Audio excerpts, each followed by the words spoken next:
29ஆம் வசனம் வரை தியத்தீரா சபையில் காணப்பட்டதான நிறைவுகள் மற்றும் குறைவுகள் இவைகளை தேவன் சுட்டி காண்பிக்கிறார். நிறைவுகளை பாராட்டுகிறார், குறைவுகளை கண்டிக்கிறார், மனம் திரும்பும்படி எச்சரிக்கிறார், மனம் திரும்பாத பட்சத்தில் தண்டிப்பேன் என்கிறார். மனம் திரும்பி குணப்பட்டால் நித்திய பலன்களையும் நித்திய ஆசீர்வாதங்களையும் வழங்குவதை அறிவிக்கிறார். வேகமா வாசிச்சிருவோம். 18ஆம் வசனத்திலிருந்து 29ஆம் வசனம் வரை. தியத்தீரா சபையின் தூதனுக்கு நீ எழுத வேண்டியது என்னவெனில், அக்கினி ஜுவாலை போன்ற கண்களும் பிரகாசமான வெண்கலம் போன்ற பாதங்களும் உள்ள தேவகுமாரன் சொல்லுகிறதாவது, உன் கிரியைகளையும் உன் அன்பையும் உன் ஊழியத்தையும் உன் விசுவாசத்தையும் உன் பொறுமையையும் நீ முன்பு செய்த கிரியைகளிலும் பின்பு செய்த கிரியைகள் அதிகமாய் இருக்கிறதையும் அறிந்திருக்கிறேன். ஆகிலும் உன் பேரில் எனக்கு குறை உண்டு. என்னவெனில், தன்னை தீர்க்கதரிசி என்று சொல்லுகிற ஏசபேல் என்னும் ஸ்திரீயானவள் என்னுடைய ஊழியக்காரர் வேசிதானம் பண்ணவும் விக்கிரகங்களுக்கு படைத்தவைகளை புசிக்கவும் அவர்களுக்கு போதித்து அவர்களை வஞ்சிக்கும்படி நீ அவளுக்கு இடம் கொடுக்கிறாய். அவள் மனம் திரும்பும்படியாய் அவளுக்கு தவணை கொடுத்தேன். தன் வேசி மார்க்கத்தை விட்டு மனம் திரும்ப அவளுக்கு விருப்பமில்லை.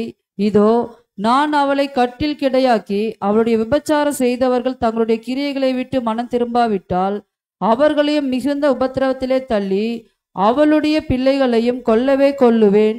அப்பொழுது நானே உள்ளிந்திரியங்களையும் இருதயங்களையும் ஆராய்கிறவர் என்று எல்லா சபைகளும் அறிந்து கொள்ளும். அன்றியும் உங்களில் ஒவ்வொருவனுக்கும் உங்கள் கிரியைகளின்படியே பலனளிப்பேன். தியத்தீராவிலே இந்த போதகத்தை பற்றி கொள்ளாமலும் சாத்தானுடைய ஆழங்கள் என்று அவர்கள் சொல்லுகிறார்களே, அந்த ஆழங்களை அறிந்து கொள்ளாமலும் இருக்கிற மற்றவர்களாகிய உங்களுக்கு நான் சொல்லுகிறதாவது, உங்கள் மேல் வேறொரு பாரத்தையும் சுமத்த மாட்டேன். உங்களுக்குள்ளதை நான் வருமளவும் பற்றி கொண்டிருங்கள். ஜெயங்கொண்டு முடிவு பரியந்தம் என் கிரியைகளை கை கொள்ளுகிறவன் எவனோ அவனுக்கு நான் என் பிதாவினிடத்தில் அதிகாரம் பெற்றது போல ஜாதிகள் மேல் அதிகாரம் கொடுப்பேன். அவன் இருப்பு கோலால் அவர்களை ஆளுவான். அவர்கள் மண்பாண்டங்களைப் போல நொறுக்கப்படுவார்கள். விடிவெளி நட்சத்திரத்தையும் அவனுக்கு கொடுப்பேன். ஆவியானவர் சபைகளுக்கு சொல்லுகிறதை காதுள்ளவன் கேட்க கடவன் என்றெழுது. நாம் வாசித்த 18 முதல் 29 வரை உள்ள இந்த தியத்தீரா சபையின் செய்தியை கவனியுங்கள்.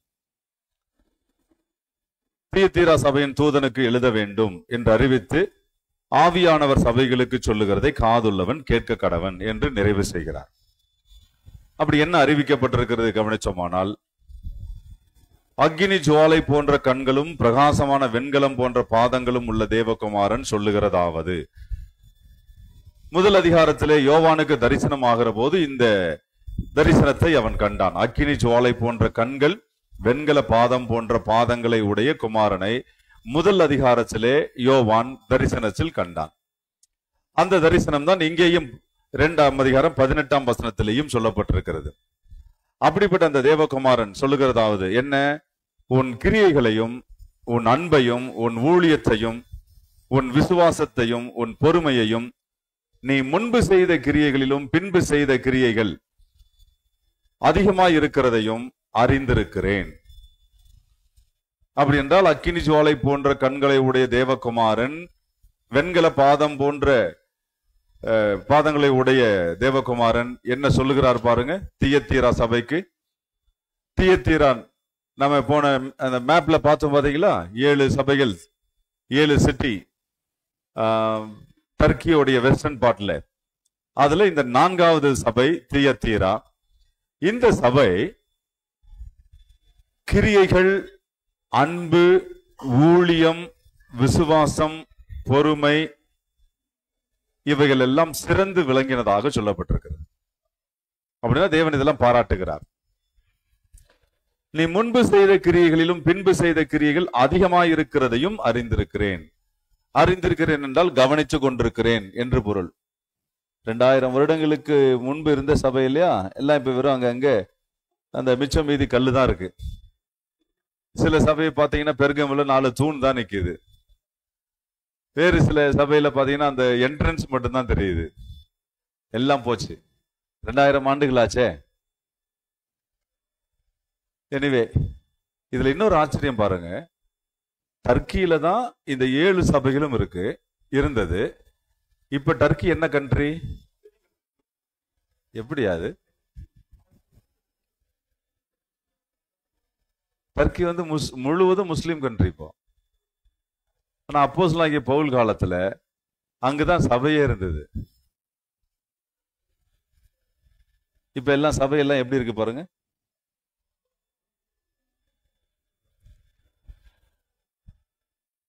சரி, கவனிப்போம். இந்த தியத்தீரா சபையானது தன்னுடைய கிரியைகளிலும் அன்பிலும் ஊழியத்திலும் விசுவாசத்திலும் பொறுமையிலும் முன்பு செய்த கிரியைகளிலும் பின்பு செய்த கிரியைகள் அதிகமாக இருக்கிறதை தேவன் காண்கிறதாக சொல்கிறார். நான் கவனித்துக் கொண்டிருக்கிறேன், அறிந்திருக்கிறேன் என்றால் கவனித்துக் கொண்டிருக்கிறேன். இதெல்லாம் உன்னிடத்தில் இருந்தும் ஆகிலும் என்றாலே என்ன அர்த்தம்னா, இதெல்லாம் உன்னிடத்தில் இருக்கும் போதே உன் பேரில் எனக்கு ஒரு குறை உண்டு. திரும்ப பாருங்க, எங்கதான் வந்து நிக்கிறாரு. நல்ல நல்ல சபையா தானே தெரியுது. கிரியைகள், அன்பு, ஊழியம், விசுவாசம். அடே அப்பா, ஆகிலும் உன் பேரில் எனக்கு குறை உண்டு என்கிறார். அப்போ ஒரு குறையா இருந்தாலும் தேவன் அந்த குறையை வந்து சுட்டி காட்டுவாரா, கண்டிப்பாரா, இல்ல அதுக்கு அப்படியே சரி போனா போதுன்னு விட்டுருவாரா? சிந்திக்கணுமே. நம்ம ஆட்கள் சொல்ற வார்த்தை என்னங்க, ஏதோ சின்ன விஷயம் தானே, இதெல்லாம் போய் பெருசா எடுத்துக்கிட்டு அவன் இப்படி செய்யலையா, இவன் இப்படி செய்யலையா, நான் என்ன இது இத்தினோண்டு விஷயம் தானே, அவன் இப்படி செய்தா என்ன, இவன் இப்படி செய்தா என்ன, உன் பேரில் எனக்கு குறை உண்டுன்னு யார்கிட்ட தான் சொல்லுவாரு? பேதுருவை கூப்பிட்டு யோவான் கடைசி அதிகாரத்துல, நீ இன்ன விதமான மரணத்தினாலே நீ மரணம் அடைந்து தேவனை மகிமைப்படுத்த போகிறாய் என்று அவனிடத்துல பேசும்போது, உன் கைகளை நீட்டுவாய், உன்னை வந்து விலங்கிட்டு உனக்கு இஷ்டம் இல்லாத இடத்துக்கு கூட்டிக் கொண்டு போவார்கள் என்று பேதுருவை சொல்லிட்டு இருக்க போகும்போது அவன் உடனே கேட்கிறான், இவன் பாடு என்னன்னு.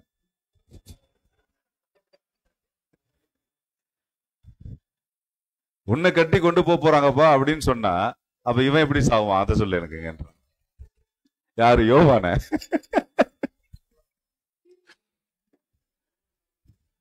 அப்ப எனக்கு 2 கண்ணு போனாலும் பரவாயில்ல,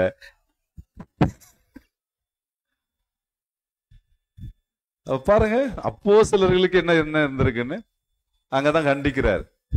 நான் வரும் அளவும் இவன் உயிரோடு இருக்க எனக்கு சித்தமானால் உனக்கு என்ன, நீ என்னை பின்பற்றி வா என்கிறார். அவனுடைய காரியம் எனக்கு, நீ கவலைப்பட வேண்டாம், நீ என்ன ஃபாலோ பண்ணுன்றார். அப்படின்னா எல்லாரிடத்திலேயுமே என்ன தெரியுது?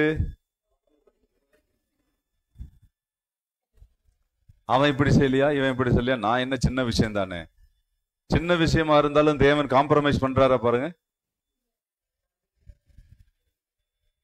ஆனா இதெல்லாம் ரொம்ப சாதாரணமா வந்துருச்சு கிறிஸ்தவத்துக்குள்ள. என்னங்க இதெல்லாம் போயிட்டு இதெல்லாம் பெருசா சொன்னா எப்படிங்க? உன் பேரில் எனக்கு குறை உண்டு என்கிறார். என்ன குறை? தியத்தீராவில என்னவெனில், தன்னை தீர்க்கதரிசி என்று சொல்லுகிற ஏசபேல் என்னும் ஸ்திரீயானவள் என்னுடைய ஊழியக்காரர் வேசித்தனம் பண்ணவும் விக்கிரகங்களுக்கு படைத்தவைகளை புசிக்கவும் அவர்களுக்கு போதித்து அவர்களை வஞ்சிக்கும்படி நீ அவளுக்கு இடம் கொடுக்கிறாய். தியத்தீரா, இடம் கொடுக்கிறாய் என்கிறார். ஏசபேலின் தன்னை தீர்க்கதரிசி என்று சொல்லுகிற ஏசபேல் என்னும் தீர்க்கதரிசி என்னும் என்ற ஸ்திரீயானவள் என்னுடைய ஊழியக்காரர் வேசித்தனம் பண்ணும்படியாக விக்கிரகங்களுக்கு படைத்தவைகளை புசிக்கும்படியாக அவளுக்கு போதித்து வஞ்சிக்கும்படி இடம் கொடுக்கிறாய். அப்ப சிந்திக்கணும். தியத்தீரா சபை ஏசபேலின் உபதேசத்திற்கு செவி கொடுப்பதாக சொல்லுகிறார். என்ன இது? ரொம்ப நீங்க சிந்திங்க. கிரியைகள், பொறுமை, விசுவாசம், அன்பு, முன் செய்த கிரியை விட பின்பு செய்த கிரியைகள் அதிகம். இந்த அளவுக்கு நல்ல முதிர்ச்சி பெற்ற சபையாச்சே.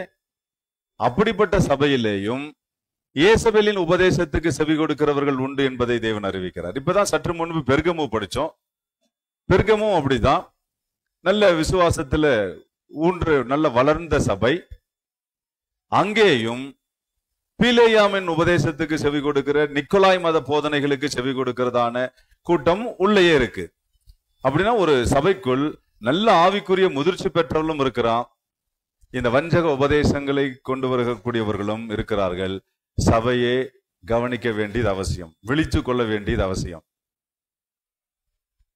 இப்போ ரீசெண்டா நம்முடைய நாட்கள் இப்போ இருக்க காலகட்டங்கள்ல ரொம்ப கமர்ஷியலா ரொம்ப ஜனங்களை என்டர்டெயின் பண்ணக்கூடிய வகையில நல்ல அவங்கள சிரிப்பு காட்டுறதுக்கும் நல்ல என்டர்டெயின் பண்றதுக்குமான அப்படிப்பட்ட ஊழியர்களைத்தான் சபை ஸ்பெஷல் ஸ்பீக்கரா இன்வைட் பண்ற ஒரு ட்ரெண்ட் உருவாயிடுச்சு கிறிஸ்தவத்துக்குள்ள.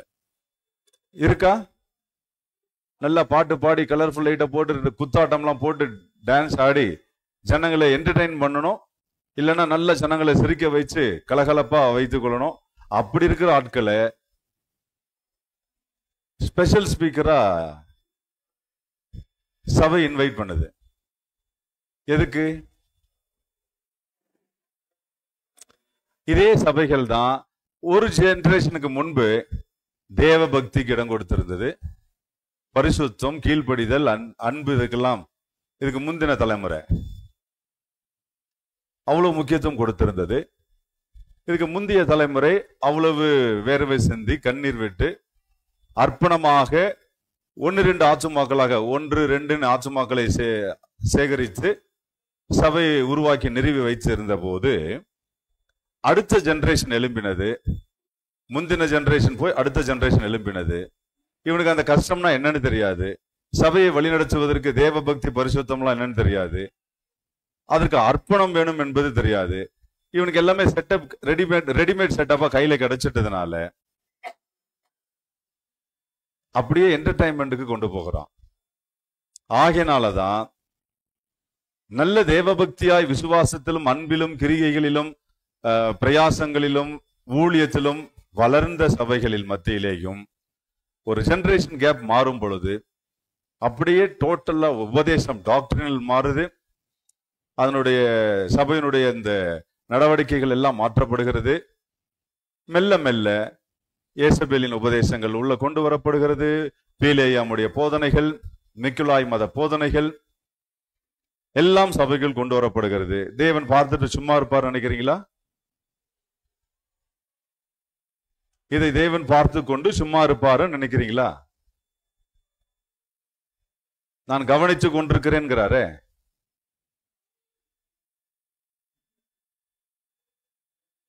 தேவன் சும்மா இருக்க மாட்டார். ஒருவன் தேவனுடைய ஆலயத்தை கெடுத்தால் சட்டம், தேவன் அவனை கெடுப்பார். எப்படிலாம் கெடுப்பாருங்கிறது இந்த தியேத்தீரால ரொம்ப கடுமையா பேசுறார்.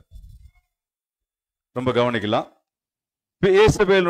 ஏசபேல் என்னும் ஸ்திரீயானவள், அதுல அந்த வார்த்தையை பாருங்களேன், தன்னை தீர்க்கதரிசி என்று சொல்லுகிற தீர்க்கதரிசி இல்ல. இது ரொம்ப இப்ப ட்ரெண்டிங் ஆகி போச்சுல. வந்தவன் போனவெல்லாம் தங்களை தீர்க்கதரிசின்னு சொல்றது வெட்கக்கேடியா.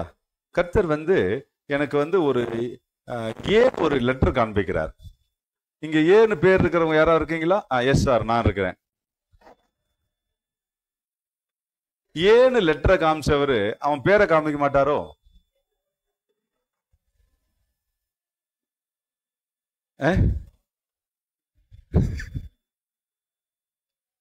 அப்புறம் கர்த்தர் எனக்கு 47ன்னு ஒரு நம்பர் காமிக்கிறார். உங்க அக்கௌண்ட்ல 47,000 போட போறேன்னு சொல்றார். இவெல்லாம் தீர்க்கதரிசியா? அக்கௌண்ட்ல 47,000 போட போறாராம்.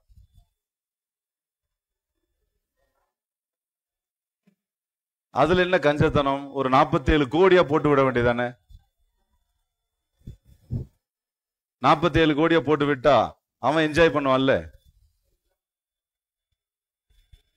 தங்களை தீர்க்கதரிசி என்று சொல்லுகிற ஏசபேல் என்னும் ஸ்திரியானவளுடைய போதகத்தை கை கொள்ளுகிறவர்கள். கர்த்தர் அப்புறம் ரெட் கலர்ல உங்களுக்கு ஒரு காரை காமிக்கிறார். எனக்கு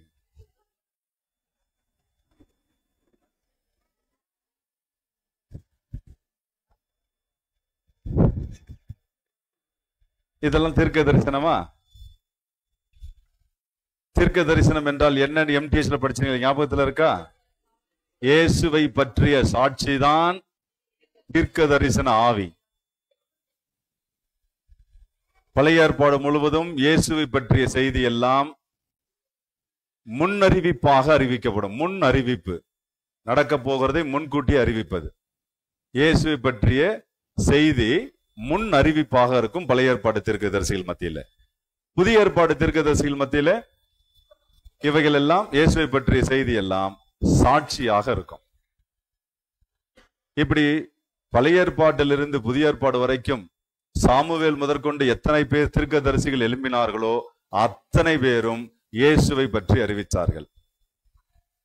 இதையெல்லாம் மாற்றி தங்களை தீர்க்கதரிசி என்று சொல்லுகிறதான இந்த ஏசபேல் என்றும் சிறியானவளை பின்பற்றக்கூடிய கூட்டங்கள் தீயத்தீராவில் மட்டுமல்ல, இன்றைய கிறிஸ்தவத்திலும் எழும்பியிருக்கிறதை நீங்கள் கவனிக்கலாம். இன்றைய கிறிஸ்தவத்திலும் எழும்பியிருக்கா? இந்த ஏசபேல் என்னும் ஸ்திரியை அவளுடைய போதகத்துக்கு இவங்க இடம் கொடுத்ததா சொல்லப்பட்டிருக்கு இல்லையா? அப்போ என்ன அப்படி போதித்தால்? ஏசபேலுடைய உபதேசம் என்ன என்பதை கவனிச்சோமானால், தந்திரம், வஞ்சகம், சூழ்ச்சி இவைகள் எல்லாம் ஏசபேலினுடைய உபதேசமாக வேதம் பேசுகிறது. தந்திரம், வஞ்சகம், சூழ்ச்சி. இந்த பெயர்ல எங்க கேள்விப்பட்டிருக்கீங்க? தந்திரம், வஞ்சகம், சூழ்ச்சி எல்லாம் நேரடியாக சர்வத்தோடும் சாத்தானோடும் சம்பந்தப்பட்டிருக்கும். ஆனா இதுல ஏசபேல் ரொம்ப எக்ஸ்பர்ட். இதுல 7 PhD வாங்கியிருந்தாவ. தந்திரம், சூழ்ச்சி இல்லை. என்ன அப்படி தந்திரம், சூழ்ச்சி? வேகமா டக்குன்னு செக் பண்ணுங்க. அப்பதான் இந்த தியத்தீரா சபை ஏசபேலின் போதனைக்கு இடம் கொடுப்பதாக தேவன் எச்சரிக்கிறார். அப்ப அது என்ன போதனைங்கிறது கொஞ்சம் விளங்கணும். 1 ராஜாக்கள் 18ஆம் அதிகாரம் 4ஆம் வசனம்.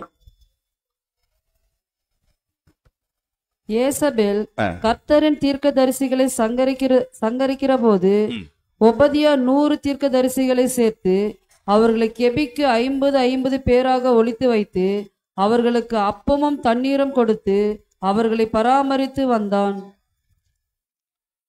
இந்த ஏசபேல் என்பவள் இஸ்ரவேலின் ராஜாவாகிய ஆகாப் என்பவனுடைய மனைவி. நல்ல இந்த வார்த்தை கவனிங்க. இஸ்ரவேல் ஜனம் யாருடைய ஜனம்?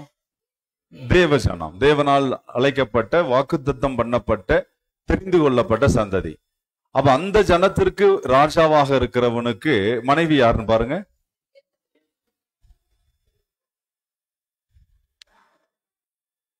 என்னையா இது?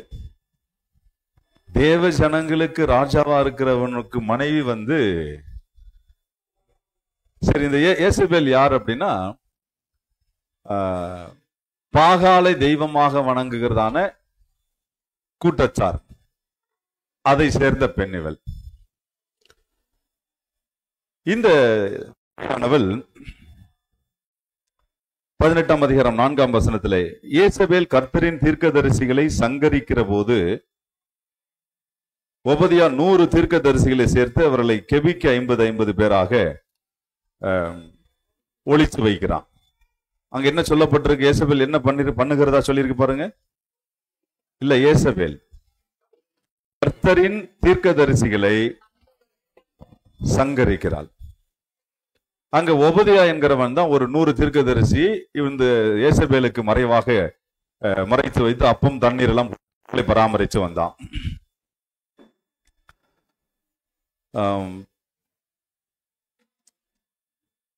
31ஆம் வசனம் வாசிப்போம். அதுல உனக்கு இஸ்ரவேல் என்னும் பேர் இருப்பதாக என்று சொல்லி கர்த்தருடைய வார்த்தையை பெற்ற யாக்கோபுடைய குமாரரால் உண்டான கோத்திரங்களுடைய லக்கத்தின்படியே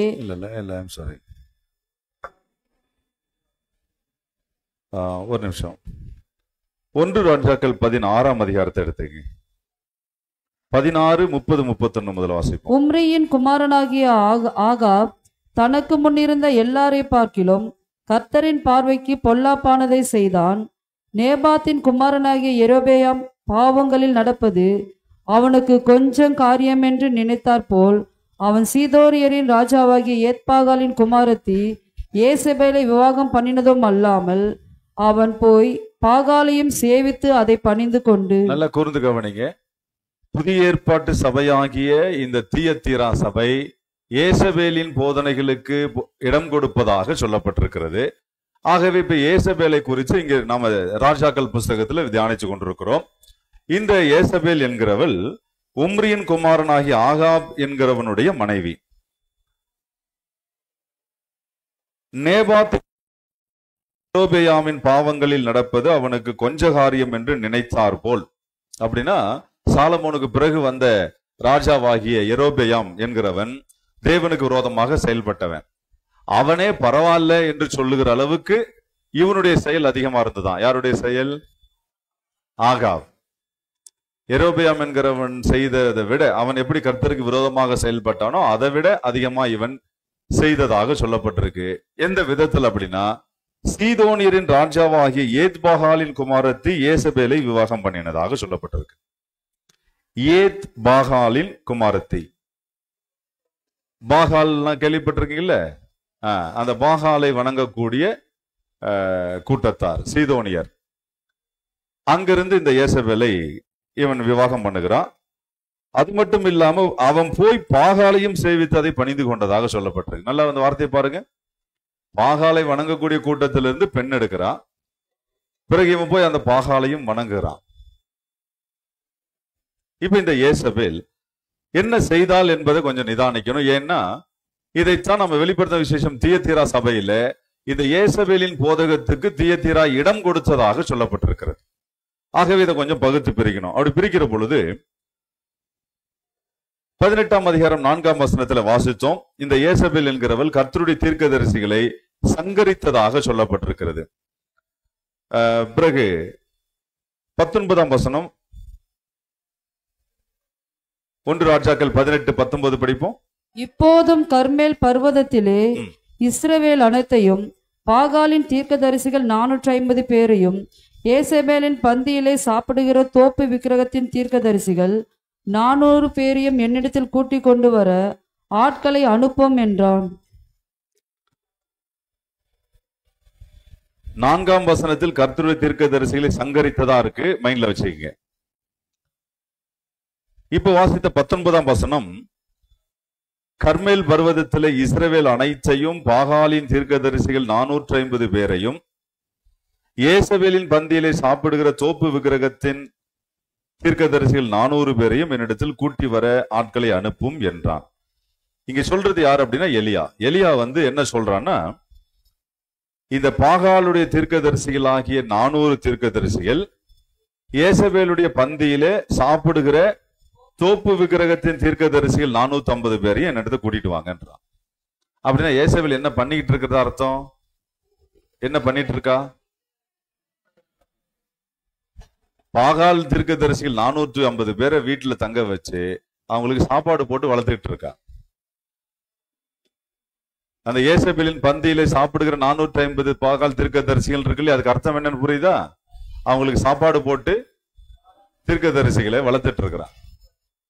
இப்ப நம்ம எல்லாம் ஆர்பனேஜ் எல்லாம் சொல்லுவோம் பாருங்க, பிள்ளைகளை சாப்பாடு போட்டு வளர்த்துட்டு இருப்பாங்களே, அந்த மாதிரி பாகால் தீர்க்கதரிசிகள் 450 பேருக்கு சாப்பாடு போட்டு வளர்த்துட்டு இருக்கிறான்.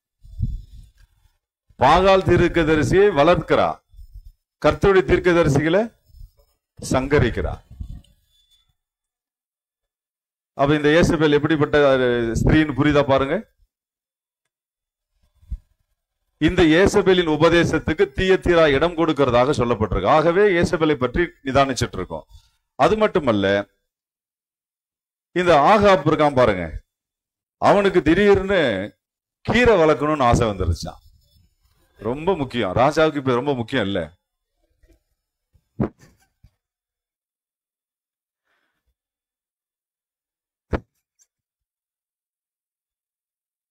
கீரை கொள்ளை போடணும்னு ரொம்ப ஆசை வந்துருச்சான்.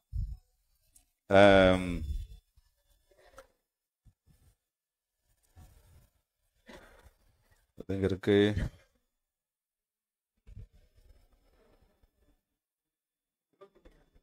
21 இல்லையா? Right, okay. ஆமா, 21ஆம் அதிகாரம் முதல் 11 வசனங்கள் இப்ப வாசிக்க டைம் இல்லை. டைம் ஓடிடும், கவனிங்க. இந்த ஆகாப் இருக்கான் பாருங்க, ராஜா, ஏசபெலின் கணவன். இவன் நாபாத் என்கிறவனோடு தோட்டத்தை, நாபாத் என்கிறவனுடைய தோட்டத்தை எனக்கு தரும்படியா கேட்கிறான். என்னன்னா அதை கீரை கொள்ளையாக்கும்படி அவனிடத்துல கேட்கிறான். இந்த நாபாத், இது என்னுடைய சுதந்திர வீதம், என் பிதாக்களின் சுதந்திரம், இதை உமக்கு கொடேன் என்று 4ஆம் வசனத்தில் அறிவிக்கிறான். 21ஆம் அதிகாரம் 4ஆம் வசனத்துல, என்னுடைய பிதாக்களின் சுதந்திரம், அதனால் இதை நான் உனக்கு கொடுக்க முடியாது என்கிறான். இப்ப ஆகாப் இந்த நாபாத் தனக்கு தன்னுடைய நிலத்தை கீரை கொள்ளையாக்குவதற்கு தரல என்பதனால அவன் ரொம்ப விசனப்பட்டு சலிப்பாய் இருந்ததாகவும் அந்த 11 வசனங்கள்ல இருக்கு. இவன் சலிப்பாய் இருக்க போகும்போது இந்த ஏசபேல் ஆகாபை பார்த்து,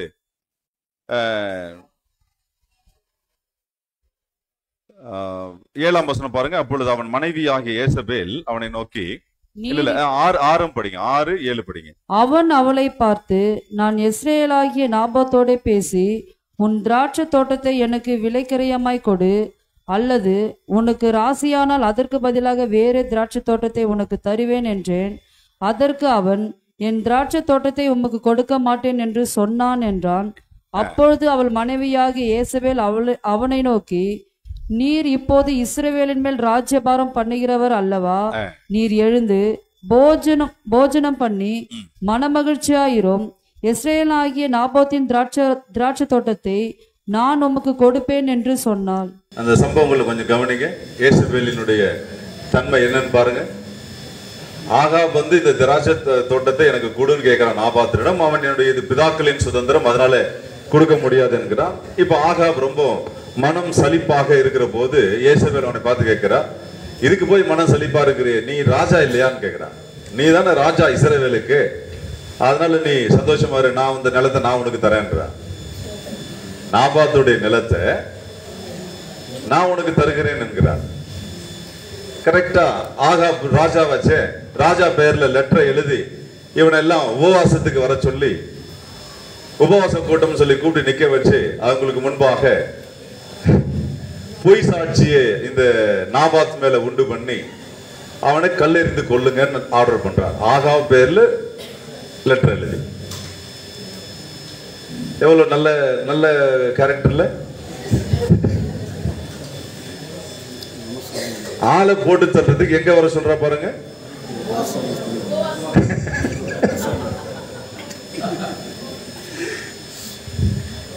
ஓ, ஆளை போட்டு தள்ளுறதுக்கு கூட உபவாசத்துக்கு வர சொல்லலாமோ?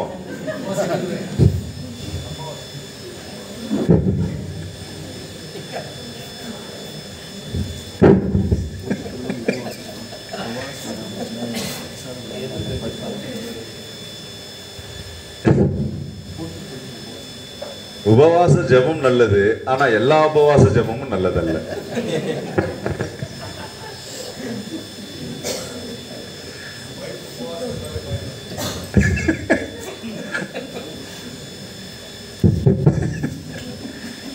சரி, ஏன்னா தந்திரமாவும் உபவாச ஜெபத்துக்கு கூட்டுகிற கூட்டங்களும் இருக்கா இல்லையா? அதனால உபவாச ஜெபம் மோசம் அர்த்தம் இல்ல. உபவாச ஜெபம் நல்லது, தவறு ஒண்ணும் இல்லை. ஆனா அது யாரால் கூட்டப்படுகிறதுங்கிறத கொஞ்சம் செக் பண்ணணும். மேபி ஏசபேலே கூட்டினாலும் வாய்ப்பு இருக்கு. அங்க கூட்டி வர வைத்து ஜனங்களுக்கு முன்பாக நாபாத்தை நிறுத்தி இவன் ராஜாவை தூஷித்தான் சொல்லி போய் சாட்சியை உண்டு பண்ணி அவனை கல்லெறிந்து கொள்ளும்படி செய்கிறான். இந்த தோட்டத்தை பிடிங்க அவனுக்கு கொடுத்துட்றான். இப்ப சிந்திங்க, பொய் சாட்சியை ஏற்படுத்துவது, வஞ்சகமாக சூழ்ச்சியாக செயல்படுவது, கொலை செய்வது வரைக்கும் ஏசபேலுக்கு என்னது? கை வந்த கலை.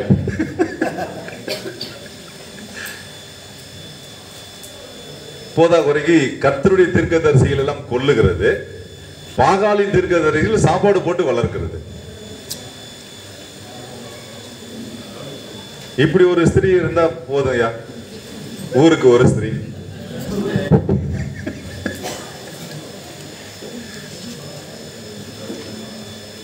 அப்படின்னா இதெல்லாம் என்ன கேரக்டர்னு பார்க்க புரியுது? தந்திரம், சூழ்ச்சி, வஞ்சகம், கொலை. சரி, இதெல்லாம் யாருடைய கேரக்டர்? இதெல்லாம் இது ஏசபேல்ட்ட இருக்கு, ஆனா இது யாருடைய கேரக்டர்? இதெல்லாம் ஏசபேல் இடத்துல இருந்தாலும் அது அவள் பிசாசு தான். ஒருவேளை நம்ம இடத்துல இருந்தாலும், நம்ம இடத்துல சபையை சொல்றேன் இருந்தாலும் விளங்குதா பாருங்க.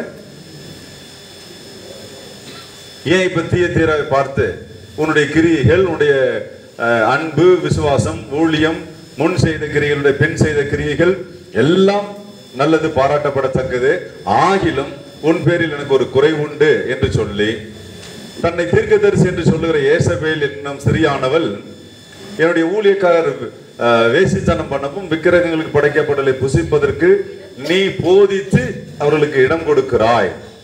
அப்படின்னா ஏசபேலின் போதகத்தை உள்ள கொண்டு வருவதற்கு நீ இடம் கொடுக்கிறாய் என்கிறார். நல்லா சிந்திக்கணும். ஸ்பெஷல் ஸ்பீக்கர்லாம் கூப்பிடுற ஊழியர்கள் இருந்தீங்கன்னா கொஞ்சம் கவனிச்சுங்க. நீங்க இன்வைட் பண்ணக்கூடிய ஸ்பெஷல் ஸ்பீக்கர் கூப்பிடுங்க, நல்லதுதான். ஆனா அவங்க எதை போதிக்கிறவர்கள் என்பதை செக் பண்ணாம உள்ள விட்டீங்கன்னா நீங்கள் இடம் கொடுக்கிறீர்கள் அர்த்தம். எதுக்கு?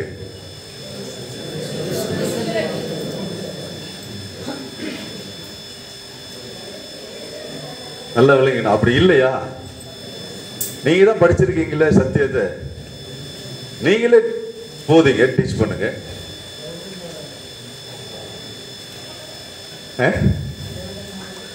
புரியல? அதானே கரெக்ட். நீங்க தானே சபைக்காக பாடுபடுறீங்க, நீங்க தானே அதுக்காக பிரயாசப்படுறீங்க, கண் விழிப்பு இருக்கிறீங்க, நீங்களே வேதத்தை கற்றும் இருக்கிறீங்க, போதித்து சபையை நேரா சத்தியத்துக்கு நேரா வழி நடத்தலாமே. ஸ்பெஷல் ஸ்பீக்கர் கூப்பிடுறது தவறல்ல, ஆனால் அவன் சத்தியத்தை பேசுகிறவனா என்பதை அறியாமல் கவனிக்காமல் உள்ளே விட்டோமானால் கூட எதுவும் வந்துடும்.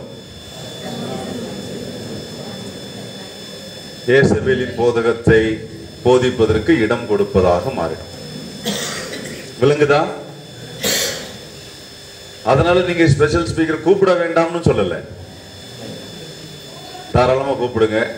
ஆனா சத்தியத்தை போதிக்கிறவளா இருந்தா சந்தோஷமா செய்யுங்க. எனவே அடுத்த பிரிவுக்கு போலாம். இப்போ இந்த தியத்தீரா எதை சொல்லுது? அதற்கு இடம் கொடுக்கிறதாக சொல்லப்பட்டிருக்கிறது. தொடர்ந்து தியத்தீராவை படிங்க. 21 வாசிப்போம். ஆமா, வெளிப்படுத்தின விசேஷம் 2ஆம் அதிகாரம். அவள் மனம் திரும்பும்படியாய் அவளுக்கு தவணை கொடுத்தேன். தன் வேசி மார்க்கத்தை விட்டு மனம் திரும்ப அவளுக்கு விருப்பமில்லை. இதோ நான் அவளை கட்டில் கிடையாக்கி அவளுடனே விபச்சாரம் செய்தவர்கள் தங்களுடைய கிரியைகளை விட்டு மனம் திரும்பாவிட்டால் அவர்களையும் மிகுந்த உபத்திரவத்திலே தள்ளி அவளுடைய பிள்ளைகளையும் கொல்லுவேன். அப்பொழுது நானே உள்ளிந்திரியங்களையும் இருதயங்களையும் ஆராய்கிறவர் என்று எல்லா சபைகளும் அறிந்து கொள்ளும். அன்றியும் உங்களில் ஒவ்வொருவனுக்கும் உங்கள் கிரியைகளின்படியே பலனளிப்பேன். போதும், கவனிங்க. இப்போ இந்த 20ஆம் வசனம் வரைக்கும் ஏசபேலின் உபதேசத்துக்கு இந்த சபை இடம் கொடுப்பதாக வாசித்தோம். 21 அவள் மனம் திரும்பும்படியா நான் அவளுக்கு தவணை கொடுத்தேன் என்கிறார். மறுபடியும் மனம் திரும்புதல பேசிட்டே வர்றார் ஒவ்வொரு சபையிலும். அவ விளங்க வேண்டியது சபை மனம் திரும்ப வேண்டும் என்பதை நல்லா விளங்கிக்க. இப்ப மனம் திரும்புவதற்கு தவணை கொடுத்தேன். தன் வேசி மார்க்கத்தை விட்டு மனம் திரும்ப அவளுக்கு விருப்பம் இல்லை. அதனால் அவளை கட்டில் கடையாக்கி அவளோட விபச்சாரம் செய்தவர்களையும் உபத்திரவத்திலே தள்ளுவேன் என்கிறார். மனம் திரும்பாததுனால கட்டில் கடையாக்கின்னு அர்த்தம் புரியுதா? பெட் ரிட்டன் ஆக்கிடுவேன்றார். படுத்த படுக்கை ஆக்கிடுவேன். இப்படி படுத்த படுக்கையாக்கி அவளோட விபச்சாரம் பண்ணினவர்களையும் நான் மிகுந்த உபத்திரவத்திலே தள்ளுவேன். அவளோடு போன இந்த தண்டனை முடியல, அவருடைய பிள்ளைகளையும் கொல்லுவேன் என்கிறார். இது ரொம்ப ரொம்ப மிக கடினமானது. நல்ல வார்த்தையில கவனிங்க. தேவனுக்கு விரோதமாக தேவ ஜனம் சீர்கேடு அடைவதற்கு ஏதுவாக காரியங்கள் செய்யப்படுகிற போது அதனுடைய பிரதிபலன் எங்கேயும் பாதிக்குமா? விளங்குதா பாருங்க. அது போக சட்டம் என்ன சொல்லுது? 3ஆம் 4ஆம் தலைமுறை மட்டும். என்னையா தேவையா? 3ஆம் 4ஆம் தலைமுறை மட்டும் விசாரிப்போம். சட்ட விதியாச்சே, சட்டம் மாறாதே. அப்படியானால் இயேசுவின் உபதேசம் உள்ளே வருவதற்கு இடம் கொடாமல் சத்தியத்திற்கு செவிசாய்க்கக்கூடிய, கவனமாய் வேதத்தை போதுதர், தேவ ஜனங்களை ராஜ்யத்துக்கு வழிநடத்தக்கூடிய இவைகள் எல்லாம் கண்ணும் கருத்துமாக நாம் செய்ய வேண்டியது அவசியம். அப்படி செய்யாத பட்சத்தில் தண்டிப்பேன் என்கிறார். மனம் திரும்ப இடம் கொடுத்தேன்.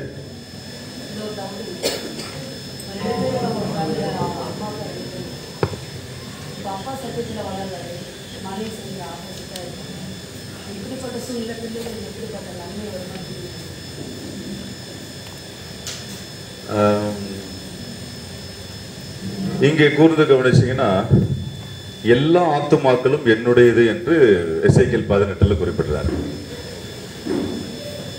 அவனுடைய கிரியைகளுக்கு தக்க பலன் என்பது இங்கே இருக்கு பாருங்க. நீங்க பெருக்கமூலே 2ஆம் அதிகாரம் 23 பார்த்தீங்கன்னா, அன்றியும் உங்களில் ஒவ்வொருவனுக்கும் உங்கள் கிரியைகளின்படியே பலன். ஒவ்வொருவனுக்கும், இந்த ஒவ்வொருவனுக்கும் அப்படின்னா அவனுடைய கிரியைகளுக்கு தக்க பலன்.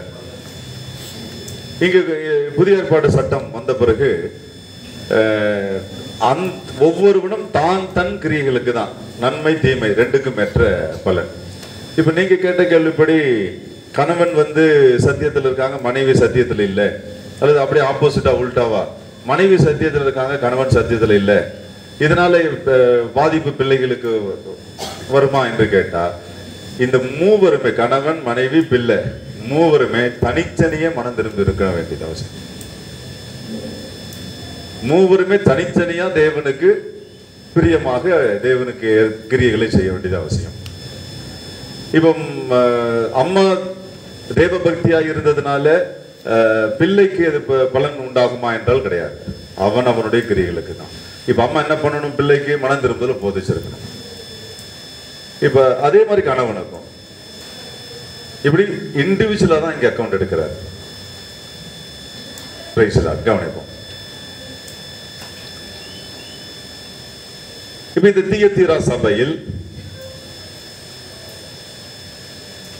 மனம் திரும்புதலை குறித்து பேசுகிறார். மனம் திரும்ப தவணை கொடுத்தேன் அப்படின்னா அதுக்கான டைம் கொடுத்தேன் என்று சொல்கிறார். ஆனாலும் மனம் திரும்பல, ஆகவே தண்டிப்பேன் என்கிறார். பிள்ளைகளையும் கொல்லுவேன் என்கிறார். அப்பொழுது இந்த வார்த்தை பாருங்க, அப்பொழுது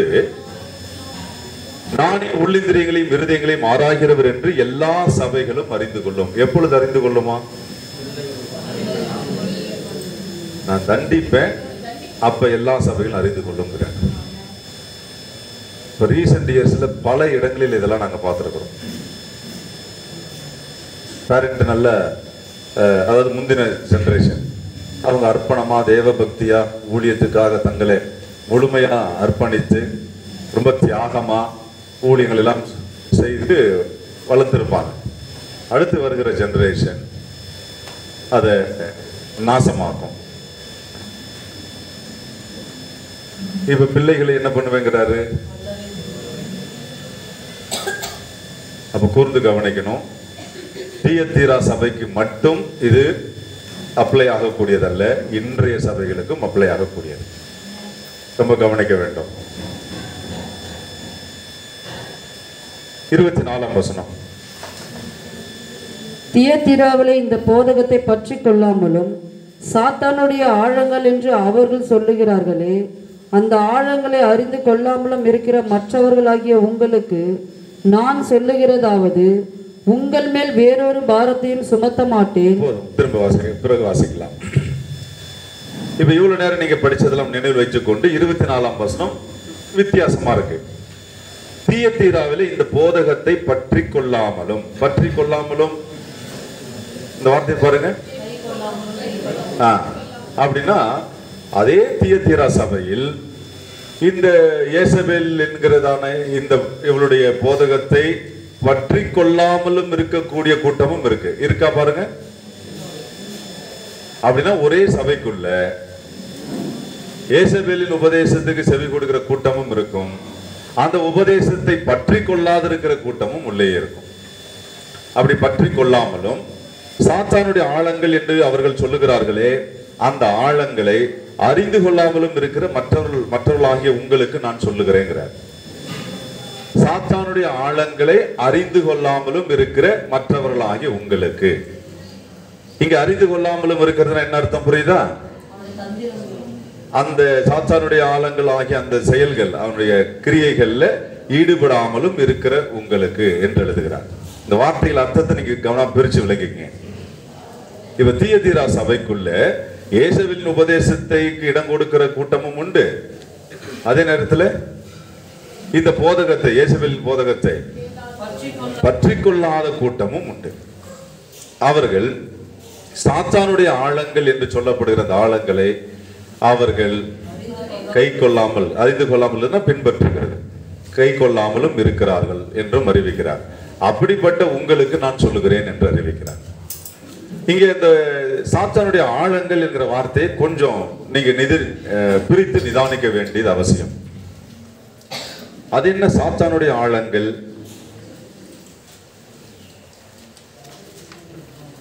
ஆழம் இப்ப கிணறு எல்லாம் இருக்குன்னா கிணறு ஆழமா இருக்கு, அல்லது போர்வெல்லாம் ஆழமா இருக்கு அப்படின்னு சொல்லுவோம். ஆழம் என்றால் விளங்கும். சாத்தானுடைய ஆழங்கள் இருக்கு, சற்று சிந்திக்கணும். இந்த ஆழத்தை பற்றி வேதத்தில் ஆராய்ந்தோமானால் 3 விதமான ஆழங்கள் வேதத்தில் சொல்லப்பட்டிருக்கிறது. ஒன்று சாத்தானின் ஆழம். அது எப்படி இருக்கும் என்றால் தந்திரம். தந்திரம் என்பது வஞ்சகம், வஞ்சித்து மோசம் போக்குதல். அந்த மோசம் போக்குவதற்கு வஞ்சகமான உபதேசம், இவைகள் எல்லாம் சாத்தானுடைய ஆழங்களாக வேதம் குறிப்பிடுகிறது. நல்ல அந்த வார்த்தைகளை கவனிங்க. பைபிள்ல நீங்க தந்திரம், வஞ்சகம், சூழ்ச்சி இந்த வார்த்தைகள்லாம் எங்க வருது, யாரோட சம்பந்தப்பட்டு வருகிறதுன்னு பார்த்தீங்கன்னா அது நேரடியாக சர்ப்பத்தோடும் பிசாசோடும் தொடர்புடையதாக இருக்கும். இது அவனுடைய ப்ராடக்ட். ஆகவே சாத்தானுடைய ஆழங்கள் என்னன்னு தேடினீங்கன்னா முழுக்க என்னதான் இருக்கும்? சாத்தானுடைய ஆழங்கள் தேடினாலே தந்திரம், சூழ்ச்சி, வஞ்சகம், மோசம் போக்குவது, இதெல்லாம் தான் சாத்தானுடைய ஆழங்களாக குறிப்பிடப்பட்டிருக்கும். அதுக்கான வசனங்கள் எல்லாம் அங்கே இருக்கு, நோட்ஸ்ல இருக்கு பாருங்க. ஆதியாகமம் 3ஆம் அதிகாரத்துல சர்ப்பம் இந்த காட்டு மிருகங்கள், நாட்டு மிருகங்கள் எல்லா மிருகங்களிலும் மிக தந்திரம் உள்ளதாக இருந்ததாக சொல்லப்படுகிறது. ஏவாளும் சொல்லுகிறார், இந்த சர்ப்பம் என்னை வஞ்சித்தது என்று சொல்லுகிறாள். தேவன் இந்த கனியை சாப்பிட்டீங்கன்னு கேட்கும்போது இந்த வார்த்தையை சொல்றார் இல்லையா, சர்ப்பம் என்னை வஞ்சித்தது, நாங்க புசித்தோம் என்கிறார். அப்படின்னா முதல் முறையா வஞ்சகம் என்ற வார்த்தை எங்கதான் வருது? சர்ப்பத்தோடு சம்பந்தப்பட்டதாகத்தான் இருக்கும். தேவனே இந்த மிருகத்தை பற்றி சொல்லும் போது காட்டு மிருகம், நாட்டு மிருகம் எல்லாவற்றிலேயும் மிக தந்திரம் உள்ளதாக குறிப்பிடுகிறார். இதை அப்படியே மனதில் வைத்துக்கொண்டு புதிய ஏற்பாடு சபையோடு இதை கொண்டு வந்தீங்கன்னா அப்போஸ்தலன் எச்சரிக்கிறான், பவுல் எச்சரிக்கிறான். 2 கொரிந்தியர் 11ஆம் அதிகாரம் 3ஆம் வசனத்துல இந்த எச்சரிப்பு இருக்கு பாருங்க. ஆகிலும் சர்ப்பமானது தன்னுடைய தந்திரத்தினாலே ஏவாளை வஞ்சித்தது போல உங்கள் மனதும் கிறிஸ்துவை பற்றிய உண்மை நின்று விலகும்படி கெடுக்கப்படுமோ என்று பயந்திருக்கிறேன். எதை எக்ஸாம்பிள் கொடுத்திருக்கான் பாருங்க. சர்ப்பமானது தன்னுடைய தந்திரத்தினாலே ஏவாளுடைய மனதை வஞ்சித்தது போல, முதல் மனுஷி காலத்துல அங்க வஞ்சித்தது போல உங்கள் மனமும் கெடுக்கப்படுமோ என்று பயந்திருக்கிறேன். உங்கள் மனமும்னா யாரை பத்தி சொல்றான்? உங்கள் மனம்னு சபை. அவ ஏவாளை வஞ்சித்தது போல, ஏவாளை வஞ்சித்தது போல சபையாகிய உங்கள் மனமும் கெடுக்கப்படுமோ என்று நான் பயந்திருக்கிறேன் என்கிறான். அது எப்படி சபை மனம் கெடுக்கப்படும்னா? எப்படி சபை கெடுக்கப்படும்னா எப்படி கெடுக்கப்படும்? யோசிங்க.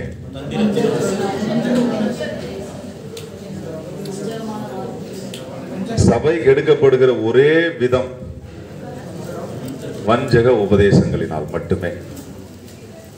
கிறிஸ்துவின் சரீரமாகிய சபை மோசம் போக்கப்படுகிறது என்று அதற்கு ஒரே காரணம் தான் இருக்கும். எப்படி மோசம் போக்குகிறது செக் பண்ணுங்க. வஞ்சக உபதேசங்களாக இருக்கும். இப்ப பிசாசு வந்து ஒரு அடிச்சு உதைச்சு சட்டையெல்லாம் கிழிச்சு உடம்பெல்லாம் கீறி காயப்படுத்த, இதெல்லாம் ரட்சிக்கப்படாத புறஜாதிகள் மத்தியில் அதிகமா இருக்கும்.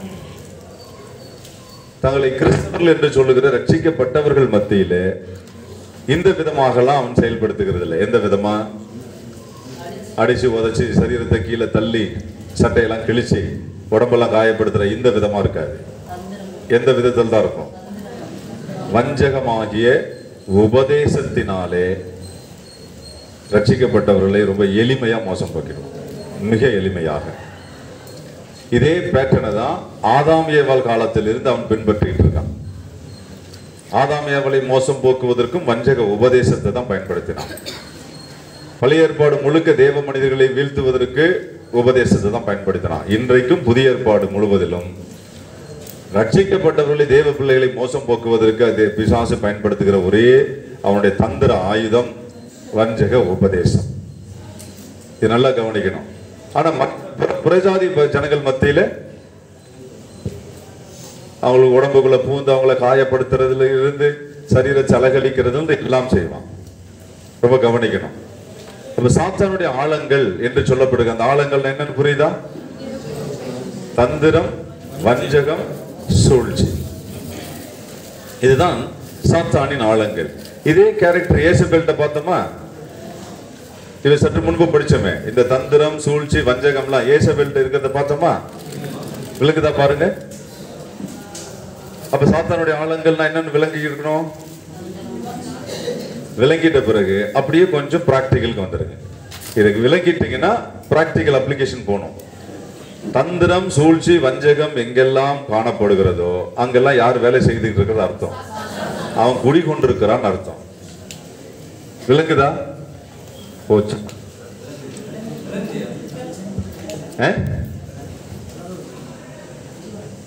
எங்கு பார்த்தாலும் தந்திரம், சூழ்ச்சி, வஞ்சகமா தானே இருக்கு. அதுல கிறிஸ்தவர்கள் ரொம்ப நிறைய PhD எல்லாம் வாங்கின மாதிரி தெரியுது.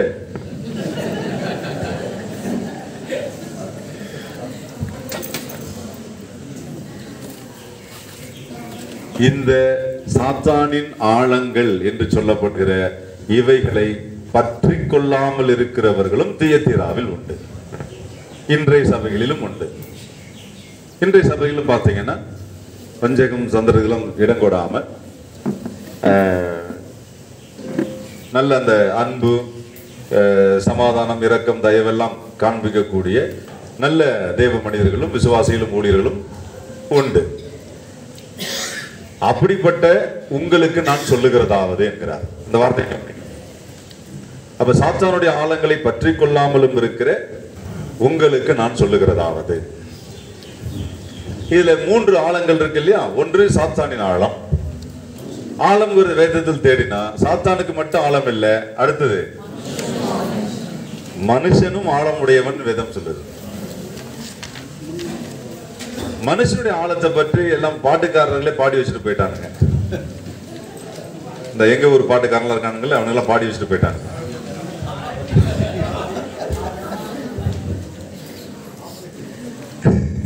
ஆழம் அது என்ன, பெண்களுடைய மனசுதான் ஆழம் பாடிட்டு போயிருக்கான். அதை கண்டுபிடிக்கவே முடியாது. அவனுக்கு தெரியல பாவம். இது ஆழம்ல ஆழம் கிடையாதான், பெண்கள் மனதுதான் ஆழம் பாடியிருக்கான். அதை கண்டுபிடிக்க முடியாதான். அப்ப ஆண்கள் மனதுல ஆழம் இல்லையோ?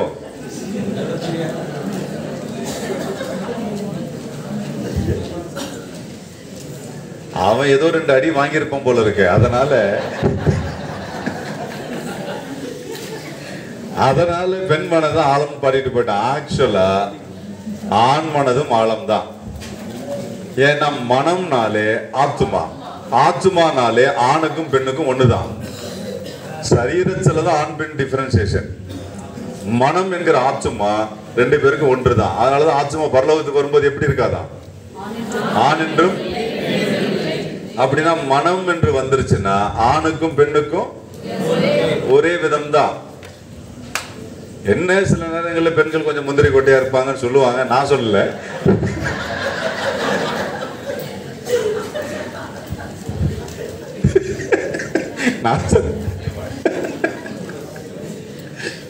இல்ல நான் சொல்ல, பெரியவங்க சொல்லி இருக்கிறாங்க உங்களை பத்தி.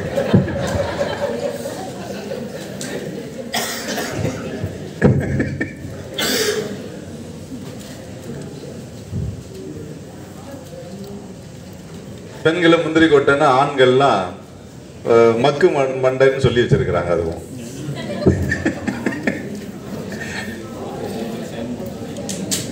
ஆக்சுவலா மனிதனுடைய, அதாவது ஆண் பெண் இருவருடைய மனமும் ஆழம்னு வேதம் சொல்லுது. வசனம் இருக்கு பாருங்க, வாசிக்க பாப்பாதே. அவர்கள் நியாயக்கேடுகளை ஆய்ந்து தேடி தந்திரமான யோசனை நிறைவேறும்படி பிரயத்தனம் பண்ணுகிறார்கள். அவர்களில் ஒவ்வொருவருடைய உட்கருத்தும் இருதயமும் ஆழமாய் இருக்கிறது. அவர்கள் ஒவ்வொருவருடைய உட்கருத்தும் இருதயமும் ஆழமா இருக்கிறது. அர்த்தம் என்னன்னு புரியுதா? உட்கருத்தும் இருதயமும் ஆழம் அப்படின்னா உள்ளொன்று வைத்து வெளியொன்று பேசுறதுக்கு பாருங்க. கேள்விப்பட்டிருக்கீங்களா? அதெல்லாம் இந்த டெய்லி தான் பார்ப்போம். அதெல்லாம்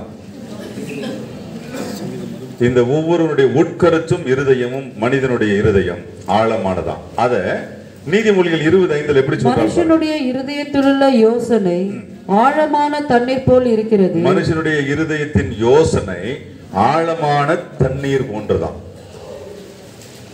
இங்க இருதயம் யோசனை அப்படின்னு உடனே இது ஏதோ சம்பந்தப்பட்டிருக்கு, ஆத்துமா. நீதிமொழிகள் 18:4 மனிதனுடைய வாய்மொழிகள் ஆழமான தண்ணீராக குறிப்பிடப்படுது. வாய்மொழிகள் வாசிங்க. மனுஷனுடைய வாய்மொழிகள் ஆழமான ஜலம் போல் இருக்கும், ஞானத்தின் ஊற்று பாய்கிற ஆற்றை போல் இருக்கும். இங்க வாய்மொழி என்று வருகிறது அப்படின்னா இது மனுஷனுடைய ஆவி. நல்ல கவனிங்க. இருதயத்தின் யோசனை என்று வருகிற போது இது மனிதனுடைய ஆத்துமா. மனிதனுடைய வாய்மொழிகள் வருகிற போது இது ஆவி. அடுத்து நீதிமொழியில் 23:7 இருதயத்தின் நினைவு எப்படியோ அவன் அப்படியே இருக்கிறான். இது அந்த இருதயத்தின் நினைவுனால அவன் செய்யக்கூடிய செயல்கள். எதை யோசிக்கிறானோ அதை செய்கையாக செயல்படுத்த துவங்குறான். அப்படின்னா இது சரீரத்தை ரெப்ரசன்ட் பண்ணும். அப்ப கூர்ந்து கவனிச்சீங்கன்னா மனிதனும் ஆழமுடையவன் தான், சாத்தானும் ஆழமுடையவன் தான். அவனுடைய ஆழம் என்ன? சாத்தானுடைய ஆழம். இப்ப இந்த தியத்தீரா சபை சாத்தானுடைய ஆழங்கள் என்று சொல்லுகிறார்களே, அதை பற்றி கொள்ளாமல் இருக்கிறவர்களும் முன்னிடத்தில் இருக்கிறார்கள் சொல்றாரு. ஆகவே அந்த சாத்தானுடைய ஆழம்னா என்னங்கிறத படிச்சோம். சந்திரம், சூழ்ச்சி, வஞ்சகம், இது அப்படியே மைண்ட்ல வச்சுக்க. இப்ப மனுஷனும் ஆழமுடையவன் என்பதை வேதம் பேசுது. ஆணாம் சரி பெண்ணும் சரி, அவருடைய மனம் ஆழம்னு வேதம் சொல்லுது. ஆகினாலதான் ஒருவருடைய இருதயத்தின் நினைவின் யோசனைகளை சிந்தனைகள் எல்லாம் நம்மால் என்ன பண்ண முடியறதில்ல. ஈவன் கணவன் மனைவியா இருந்தா கூட, பிள்ளை பெற்றோரா இருந்தா கூட, அவங்க என்ன யோசிக்கிறாங்க நம்ம இடத்துல சொன்னாதான் நமக்கு தெரியுமே தவிர இருதயத்தில் இருக்கிறது அறிய முடியுமா என்ன? ஆனா ஏதோ கொஞ்சம் யோசிக்கிறாங்க, ஏதோ சிந்திக்கிறாங்கன்னு மட்டும் தெரியும். கொஞ்சம் கவலையா இருக்கிற மாதிரி இருக்கு, அது மட்டும் தெரியும். ஏதோ சிந்தனையில் இருக்கிறாங்கன்றது தெரியுமே தவிர ஆனா என்ன சிந்திக்கிறாங்க என்பதை கணவன் மனைவியா இருந்தாலும் பிள்ளை பெற்றோரா இருந்தாலும் கண்டுபிடிக்க முடியாது. காரணம் அது ஆழம். அன்லெஸ் அன்டில் அவங்க அவங்களே சொல்லணும். சொன்னாதான் நான் இப்படி யோசிக்கிறேன்னு சொன்னா புரியும். எனிவே, அப்ப மனிதனும் எப்படிதான்? மனிதன் ஆழம் உடையவன். ஆனா இங்கதான் ஒரு இன்னொரு வசனத்தை படிக்கணும்.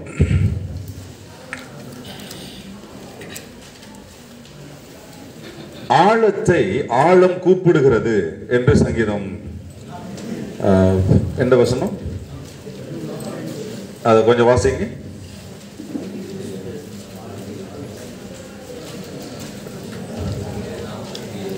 48 42 இல்லையா? ஒரு நிமிஷம். 42:7. உமது மதகுகளின் இரைச்சலால் ஆழத்தை ஆழம் கூப்பிடுகிறது, உமது அலைகளும் திரைகளும் எல்லாம் என்மேல் புரண்டு போகிறது. கொஞ்சம் அந்த வார்த்தையை கொஞ்சம் கவனிங்க. உமது மதகுகளின் இரைச்சலால் ஆழத்தை ஆழம் கூப்பிடுகிறது. ஆழத்தை ஆழம் கூப்பிடுகிறதா? கொஞ்சம் சிந்திங்க. இப்ப ஜெனரலா ஆழம் சொன்ன உடனே கிணற்றுல ஆழமா இருக்கு, ஒரு போர்வெல் ஆழமா இருக்கு இப்படின்னு சொல்லுவோம். அல்லது ஏதாவது ஒரு டேம் அப்படிலாம் இருக்குன்னா அது ஆழமா இருக்கு, கடல் ஆழமா இருக்குன்னு சொல்லுவோம். அப்ப ஆழம்னா அந்த தண்ணீர்லாம் இருக்கிற இடம், அந்த இடம் என்பது புரியுது. ஆழத்தை ஆழம் கூப்பிடுகிறதுனா எப்படி? இது எப்படி விளங்குகிறது? கவனிக்கிறீங்களா இல்லையா? இப்போ கிணற்றுடைய ஆழத்தை வந்து கடலுடைய ஆழம் கூப்பிடுமோ? சிந்திங்க. இப்ப 2 ஆழம் படிச்சுட்டோம், 3வது ஆழம் படிக்க போறோம். அதை மனதில் வச்சுட்டு சிந்திங்க. ஆழத்தை ஆழம் கூப்பிடும். எந்த ஆழத்தை? மனிதனுடைய இருதயம் ஆழமானது இல்லையா? இந்த மனிதனுடைய ஆழத்தை ஒருபுறம் சாத்தானின் ஆழமும் மறுபுறம் தேவனின் ஆழமும் கூப்பிடும். இந்த மனிதனுடைய ஆழம் எந்த பக்கத்துல சாய்கிறதோ அதன் மாதிரியா மாறிடுவான். இவன் சாத்தானுடைய ஆழம் கூப்பிடுகிற போது அதற்கு செவி கொடுத்தால் இவன் சாத்தானின் ஆழம் நிறைந்தவனா மாறிடுவான். அதே நேரத்தில் தேவனுடைய ஆழம் மனிதனை கூப்பிடுகிறது. இவன் தேவனுடைய ஆழத்துக்கு செவி கொடுத்தால் தேவனுக்குரிய ஆழத்தில் இவன் பெரிய நல்ல முதிர்ச்சி உள்ளவனா மாறிடுவான். நல்ல அந்த வார்த்தைகளை கவனிங்க. அப்ப தேவனுடைய ஆழம் என்பது என்ன ஆராய்ந்தோமானால் தெய்வீகத்தை அறிகிறதான மெய் ஞானத்தை பற்றி பேசுகிறது தேவ ஆழம். அப்படின்னா தெய்வீகத்தையும் சத்தியத்தையும் அறிகிற அறிவாகிய மெய் அறிவு என்கிற மெய் ஞானம், இது தேவனுடைய ஆழம். அவனுடைய அந்த அனந்த ஞானம் இருக்கு பாருங்க. தேவனுடைய மனிதனால் அதெல்லாம் வாழ்நாளில் விளங்கிக் கொள்ளவே முடியாது. அந்த அளவுக்கு மிகுந்த அனந்த ஞானம் உடையவர். அந்த தேவ ஞானமாகிய ஆழத்தை ஒருவன் அறிந்து கொள்கிறதற்கு வாழ்நாள் முழுக்க முயற்சிக்கணும். நல்ல மறுபடியும் கவனிங்க. மனிதனுடைய இருதயம் ஆழம். இந்த மனிதனுடைய இருதயத்தை சாத்தானின் ஆழமும் கூப்பிடும், தேவனுடைய ஆழமும் கூப்பிடும். இதைத்தான் சங்கீதம் 42:7 என்னன்னு படிச்சோம்? ஆழத்தை, எந்த ஆழத்தை கூப்பிடுதுன்னு புரியுதா? இப்ப நாம எந்த ஆழத்துக்கு போறோங்கிறத நீங்க தான் முடிவு பண்ணணும். 1 கொரிந்தியர் 2:10 ஆவியானவர் தேவனுடைய ஆழங்களை அறிந்திருக்கிறார் சொல்லியிருக்கு. நமக்கோ தேவன் அவைகளை தமது ஆவியினாலே வெளிப்படுத்தினார். அந்த ஆவியானவர் எல்லாவற்றையும் தேவனுடைய ஆழங்களையும் ஆராய்ந்திருக்கிறார். ஆவியானவர் தேவனுடைய ஆழங்களை அறிந்திருக்கிறார். ஏன்னா இப்ப நமக்கு தேவனையும் தெய்வீகத்தையும் அறியணுமானால் யார் தான் இதை வெளிப்படுத்தணும்? இப்போ ஆவியானவர் தான் இந்த வேத ரகசியங்கள் மறைபொருள்கள் எல்லாம் நமக்கு விளங்க பண்ணி போதித்து தெய்வீகத்தை அறிகிற அறிவாகிய மெய்ஞானத்தை நமக்கு உண்டு பண்ணுவார். அப்படின்னா ஆவியானவர் தேவனுடைய ஆழங்களை அறிந்திருக்கிறபடினால் அவருடைய உதவியோடு தான் தேவ ஆழங்களை நாம் அறிய முடியும். தானியேல் 2:22 அங்க டைரக்டாவே சொல்லப்பட்டிருக்கு. அவரே ஆழமும் மறைபொருளுமானதை வெளிப்படுத்துகிறவர். இருளில் இருக்கிறதை அவர் அறிவார், வெளிச்சம் அவரிடத்தில் தங்கும். அப்படின்னா அவரே ஆழமானவைகளை வெளிப்படுத்துகிறவர். அப்படின்னா தெய்வம் தான் ஆழமானவைகளை வெளிப்படுத்துகிறவர். ஏன்னா தெய்வீகம் சார்ந்த எல்லா ரகசியங்களும் மறைபொருள்களும் எப்படித்தான் இருக்கும்? ஆழமானதா தான் இருக்கும்.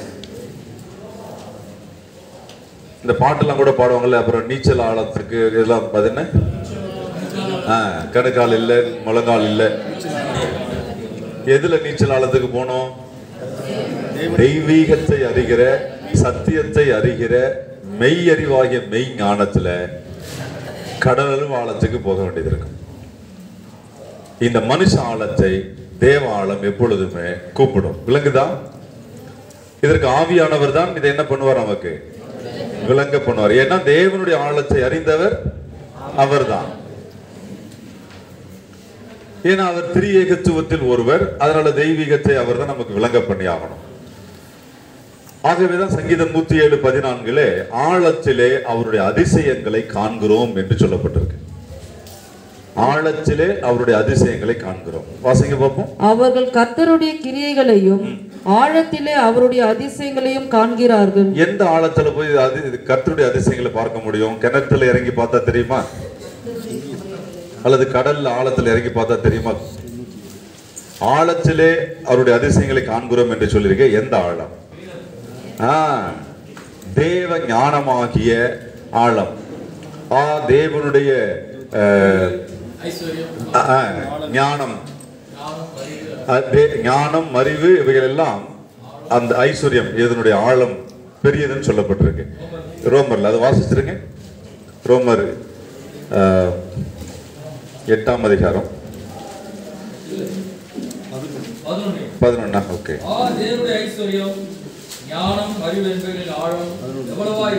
அப்பா பயங்கரம். தேவனுடைய ஐஸ்வர்யம், ஞானம், அறிவு என்பவைகளின் ஆழம் எவ்வளவா இருக்கிறது? அது அளவிடப்படாதது. அப்படின்னா அளவிட முடியாத அளவுக்கு ஆழம் இருந்தது. அந்த ஆழத்தில் தான் எதை காண்கிறோமா? அந்த ஆழத்தில் தான் அவருடைய அதிசயங்களை காண்கிறோம். அப்ப தெய்வீகத்தை அறிகிற அறிவில் எந்த அளவுக்கு தேவ ஞானத்தில் ஒருவன் அந்த ஆழத்துக்கு போக முடியுதோ அந்த அளவிற்கு தேவ அதிசயங்களை காண முடியும். அதிசயங்கள்னா நமக்கு அதிசயம்னாலே தலைவலி மண்டவலி குணமாகிறது அதிசயம் சொல்லப்பட்டிருக்கு. அதெல்லாம் அதிசயம். அவருடைய சகல வல்லமை, அவருடைய சகல அதிகாரங்கள், அவருடைய சகல அதாவது சர்வ வியாபம், சர்வ ஞானம், சர்வ வல்லமை. தேவனுடைய இந்த சர்வ ஞானத்தையும் சர்வ வல்லமையும் சர்வ வியாபத்தையும் அறிவதுதான் ஆழங்களுக்கு செல்வது. நோட்ஸ்ல கொடுத்துருக்கோம், நீங்க பொறுமையா படிச்சுங்க. சர்வ வியாபம் அப்படின்னா எங்கும் எல்லாவற்றிலும் எல்லாமுமாக வியாபித்திருக்கக்கூடிய தேவனுடைய அந்த தன்மை. தெய்வம் என்கிறவர் மறுபடியும் கவனிங்க, எங்கும் எல்லாவற்றிலும் எல்லாமுமாக நிறைந்திருப்பார், எங்கும் நிறைந்திருப்பார். இதுக்கு பேர் சர்வ வியாபம். Yes yes correct. எஸ், தூணிலும் இருப்பார், துரும்பிலும் இருப்பார். பரிசுத்த வேதம் தான் அதை சொல்லுது. ஆனா உலக ஜனங்க அதை சொல்லிட்டு இருக்காங்க. நம்ம ஆளுகளுக்கு இது தெரியவே இல்லை. எப்படிங்க தூணிலும் இருக்கிறார் துரும்பிலும் இருக்கிறான்னு கேட்டீங்கன்னா கொலோசியர் 1:16 கொஞ்சம் வாசிங்க. ஏனென்றால் அவருக்குள் சகலமும் சிருஷ்டிக்கப்பட்டது, பரலோகத்தில் உள்ளவைகளும் பூலோகத்தில் உள்ளவைகளும் ஆகிய காணப்படுகிறவைகளும் காணப்படாதவைகளுமான சகல வஸ்துக்களும், சிங்காசனங்கள் ஆனாலும் கர்த்தத்துவங்கள் ஆனாலும் துரைத்தனங்கள் ஆனாலும் அதிகாரங்கள் ஆனாலும் சகலமும் அவரை கொண்டும் அவருக்கென்றும் சிருஷ்டிக்கப்பட்டது. சகலமும், அந்த சகலமும் என்பது எதெல்லாம் பாருங்க. பரலோகத்தில் உள்ளவைகள், பூலோகத்தில் உள்ளவைகள், காணப்படுகிறவைகள், காணப்படாதவைகள், சகல வஸ்துக்கள், சிங்காசனங்கள், துரைத்தனங்கள், அதிகாரங்கள் எல்லாம் சகலமும். சகலமும் அவருக்குள் அவரை கொண்டு அவருக்கென்று. எதெல்லாம்? எல்லாம் சகலமும் அவருக்குள் அவரை கொண்டு அவருக்கென்றுதான். அப்படின்னா அவர் இல்லாமல் அணுவும் அசையாது. தட்ஸ் மீன். தூணிலும் இருக்கிறார், துரும்பிலும் இருக்கிறார் உலக ஜனங்கள் சொல்றாங்களே, அது எது எங்கதான் சொல்லப்பட்டிருக்கு? பரிசுத்த வேதத்தில் தான். ஆனா இது நம்ம ஆட்களுக்கு தெரியாது. புறஜாதியார் ரொம்ப சிம்பிளா சொல்லிட்டு இருக்கான், ரொம்ப சிம்பிளா சொல்லிட்டு இருக்கான். அவரின்றி அணுவும் அசையாது. இதற்கு பெயர் சர்வ வியாபம். இந்த சர்வ வியாபம் என்றால் எங்கும் எல்லாவற்றிலும் எல்லாமுமாக இருப்பது. அவரே எல்லாம். இந்த அவரே எல்லாம்ங்கிறத நாம சொல்லும் போது அவரே எல்லாம் தேவன். அவர் தன்னை பற்றி சொல்லுவதாக இருந்தால் நானே எல்லாம். I am that I am. நானே எல்லாம். இதெல்லாம் தெய்வீகத்தை அறிகிற அறிவு. அதனாலதான் தேவனுடைய ஞானம், ஐஸ்வர்யம், அறிவு என்பவைகளின் ஆழம் எவ்வளவா இருக்கிறது.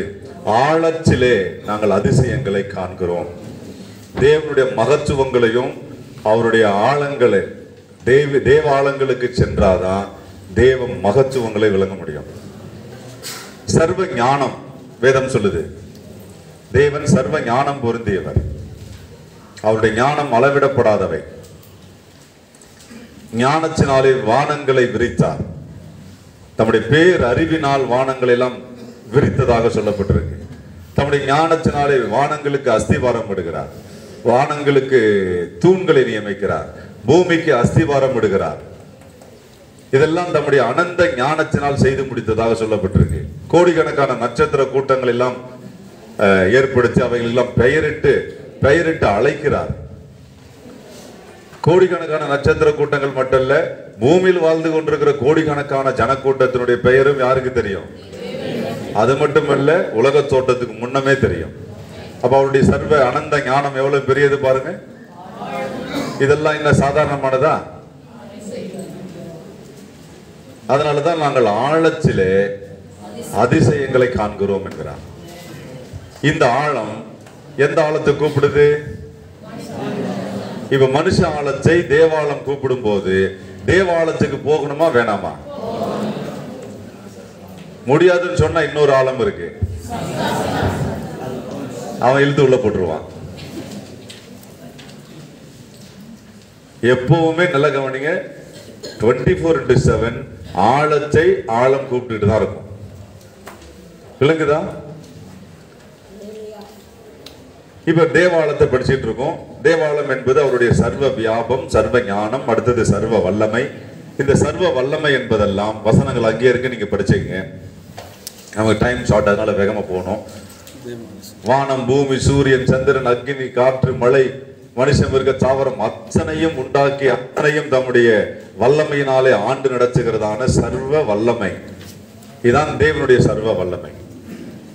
இப்படிப்பட்ட சர்வ வியாபம், சர்வ ஞானம், சர்வ வல்லமை என்பது தேவனுடைய ஆழம். இந்த தேவனுடைய ஆழங்களை எல்லாம் ஆவியானவர் அறிந்திருக்கிறார். இப்ப ஆவியானவர் அறிந்திருக்கிறபடினால அவர் நமக்கு சொல்லி கொடுத்தா மட்டும்தான் இது என்ன பண்ணும், நமக்கு இது விளங்கும். ஆகவேதான் எப்பவுமே வேதத்தை திறந்தாலே யாருடைய உதவியை டக்குன்னு கேட்டுக்கணும்? ஆவியானவர் அவருடைய உதவியை கேட்கணும். நாங்க தான் டிகிரி மாஸ்டர்ஸ் எல்லாம் படிச்சிருக்கிறோமே அப்படின்னு சொல்லிட்டு வாசிச்சுலாம் போனா தெரிய முடியாது. IAS படிச்சாலும் வேதம் புரியாது. வேதம் புரியணுமானால் தேவனுடைய ஆழங்களை அறிந்திருக்கிற ஆவியானவருடைய உதவி இல்லாமல் நாம படிச்ச IAS IPS வச்செல்லாம் வேதத்தை விளங்கிக்க முடியாது. விளங்குதா? ஆகவே ஆழத்தை ஆழம் கூப்பிடும். இப்ப 3 ஆழங்கள் இருக்கிறது என்பதை விளங்கிக் கொள்ளுங்க. அதுல எது டேஞ்சர்? சாத்தானின் ஆழம். அந்த சாத்தானின் ஆழங்களை, அதாவது தந்திரம், வஞ்சகம், சூழ்ச்சி, மோசம் பண்ணுதல் போன்றதான இவைகள்லாம். அதுக்கு மேல நிறைய இருக்கு. பொறாமை, எரிச்சல், வைராக்கியம், சண்டை, மார்க்க பேத, பிரிவினை, கொலை வெறிகள், விபச்சாரம் அத்தனையும். இந்த சாத்தானுடைய ஆழங்களை அறிந்து கொள்ளாமலும் இருக்கிற உங்களுக்கு எழுதுகிறேன், உங்களுக்கு சொல்லுகிறதாவது என்கிறார். அப்படின்னா தியத்தீரா சபையில யாரும் இருக்கிறது? இயேசபேலின் உபதேசத்துக்கு இடம் கொடுக்கிற கூட்டமும் உண்டு. அதே நேரத்தில் சாத்தானின் இந்த ஆழங்களை பற்றி கொள்ளாமல் இருக்கிறவர்களும் உண்டு. ஆனா என்ன பர்சன்டேஜ் லெவல் ரெண்டுக்கும் ரொம்ப ரொம்ப வேரியேஷன்ஸ் இருக்கும். சாத்தானின் ஆழங்களை பற்றி கொள்ளாத இருக்கிறவர்களுடைய அந்த எண்ணிக்கை 1000 பேர் இருக்காங்கன்னா அதுல 5 பேர் இருக்கிறது அதிகமா இருக்கும். பெரும்பான்மையான கூட்டம் இது இயேசபேலின் உபதேசங்களுக்கும் பேலேயாமின் உபதேசங்களுக்கும் பிறகு அந்த நிக்கலாய் மத போதனைகளுக்கும் செவி கொடுக்கிற கூட்டங்களாய் மாறி போனது. ஆவியானவர் இதை சபைகளுக்கு அறிவிக்கும்படி சொல்லுகிறார். விளங்குதா? அறிவிக்கும்படிதான் எழுதி கொடுத்திருக்கிறாரு. சபைகளுக்கு சொல்ல வேண்டும் தான் சொல்றாரு. எபேசு சபையின் தூதன், சிமிர்னா சபையின் தூதன், பெர்கமு சபையின் தூதன், இப்ப தியத்தீரா சபையின் தூதனுக்கு எழுத வேண்டும் சொல்லியிருக்கிறார்ல. அப்ப இது சபைக்கு அறிவிக்க வேண்டும் அர்த்தமா இல்லையா? ஆவியானவர் சபைகளுக்கு சொல்லுகிறதை காதுள்ளவன் கேட்க கடவன். சரி, அப்ப இந்த சாத்தானுடைய ஆழங்களை பற்றி கொள்ளாமல் இருக்கிறதான உங்களுக்கு சொல்லுகிறேன். என்ன சொல்றாரு அதை பாருங்க. உங்கள் மேல் வேறொரு பாரத்தையும் சுமத்த மாட்டேன் என்கிறார். அப்பா, இப்பதான் கொஞ்சம் மனசுக்கு ஆறுதலா இருக்குல்ல. உங்கள் மேல் வேறொரு பாரத்தையும் சுமத்த மாட்டேன். S, correct. சாத்தான ஆழங்களை பற்றி கொள்ளாமல் தேவ ஆழங்களில் நிறைந்திருக்கிற மனிதன் மேலே பாரம் ஏன் சுமத்தப்படும்? இந்த புடமிடுவதற்காக வருகிற சோதனை அது வேற. அது சுத்த பொன்னாய் மாற்றுவதற்காக, விசுவாசத்தை வர்த்திக்க பண்ணுவதற்காக தேவன் அனுமதிக்கிற சோதனை. அது அவன் அதுல ஒருவன் அழிந்து போக மாட்டான். நான் சொல்றது நல்லா கவனிங்க. தேவன் அனுமதிக்கிற சோதனையில மனிதன் என்ன பண்ண மாட்டான்? மனிதனை அழிப்பதற்கு தேவன் சோதிக்கிறது, புடமிடுவதில்லை. அவனை விசுவாசத்தில் இன்னும் ஊன்ற கட்டும்படி, விசுவாசத்தில் வளர்ந்து பெருகும்படித்தான் அவனை சோதிக்கிறார். ஆகவே அதுல வளர்ந்து பெருகுவானே தவிர அழிந்து போகிறதில்லை. இப்படிப்பட்டவர்கள் இவர்கள் மேல் வேறொரு பாரத்தையும் சுமத்த மாட்டேன் அப்படின்னா என்ன அர்த்தம்? இனி இந்த உலக வாழ்க்கையில முடிச்சுட்டு நித்திய ராஜ்யத்துக்கு நியாய தீர்ப்பின் போது நிற்கும் போது அங்க என்ன கிடைக்க என்ன வராது? பாரமானவைகள் எதுவும் வராது. நம்மளால தூக்க முடியாத, சுமக்க முடியாத பாரங்கள்லாம் அங்க இருக்காது. இங்க எந்த பாரமா இருந்தாலும் சுமந்து தீர்த்துட்டு போயிடலாம். புரியுதா புரியலையா? எவ்வளவு கஷ்டம் இருந்தாலும் இங்க சுமந்து தீர்த்துட்டு போயிடலாம். ஆனால் அங்க போய் சுமக்க முடியுமா? யோசிங்க. ஆகவே நித்தியத்தில் தேவ சிங்காசனத்துக்கு முன்பாக நிற்கிற போது வேறொரு பாரத்தையும் நான் சுமத்த மாட்டேன். விளங்குதான்? உடனே அதை இங்கே எடுத்துக்காதீங்க, பூமியில எடுத்துக்காதீங்க. பூமியில என்ன உண்டுன்னு சொல்லிட்டாரு. அது மட்டும் இல்ல, என் சுமை நீ சுமக்கணும்ன்றாரு. என் நுகத்தை உண்மையில் ஏற்றுக்கொள் சொல்லிட்டாரா? அப்ப இங்க என்ன இருக்கும்? நுகமும் இருக்கும், சுமையும் இருக்கும். அப்ப வேறொரு பாரத்தையும் சுமத்த மாட்டேன்னு சொல்றாரு. அது எங்கதான்? இங்க எல்லாத்தையும் ஓடி முடிச்சு எல்லாத்தையும் சக்சஸ்ஃபுல்லா கம்ப்ளீட் பண்ணிட்டு ராஜ்யத்துக்கு நிற்கும் போது வேறொரு பாரத்தையும் சுமத்த மாட்டார். யாருக்கு? இயேசுவின் போதகத்தை பற்றி கை கொள்ளாமலும் இந்த சாத்தானுடைய ஆழங்களை பற்றி கொள்ளாமலும் இருக்கிற உங்களுக்கு நான் சொல்லுகிறதாவது என்கிறார். விளங்குதா? அப்ப சபை இதுல சீர்படும் நினைக்கிறீங்களா? இல்ல எல்லாம் இந்த உபதேசங்களை கேட்டு சபை பலப்படுமா? இல்ல என்ன நினைக்கிறீங்க? சபையை ஸ்திரப்படுத்துவதற்கும் பலப்படுத்துவதற்கும் தான் அவனுடைய குறைவுகளையும் சுட்டி காண்பிக்கிறாரு, அவனிடத்துல இருக்க நிறைவுகளையும் சுட்டி காண்பிக்கிறார். விளங்குதா விளங்கலையா? குடுகுடுப்பக்கார மாதிரி நீ நல்லா இருப்ப, நல்ல காலம் பிறக்குது நல்ல காலம் பிறக்குது, இந்த குடுகுடுப்பை எல்லாம்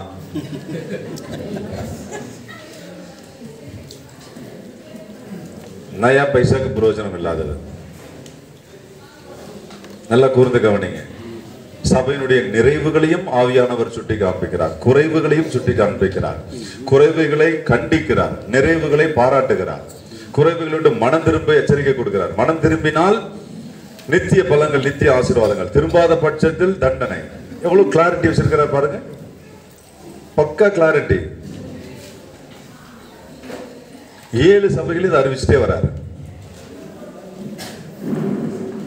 கவனிப்போம்.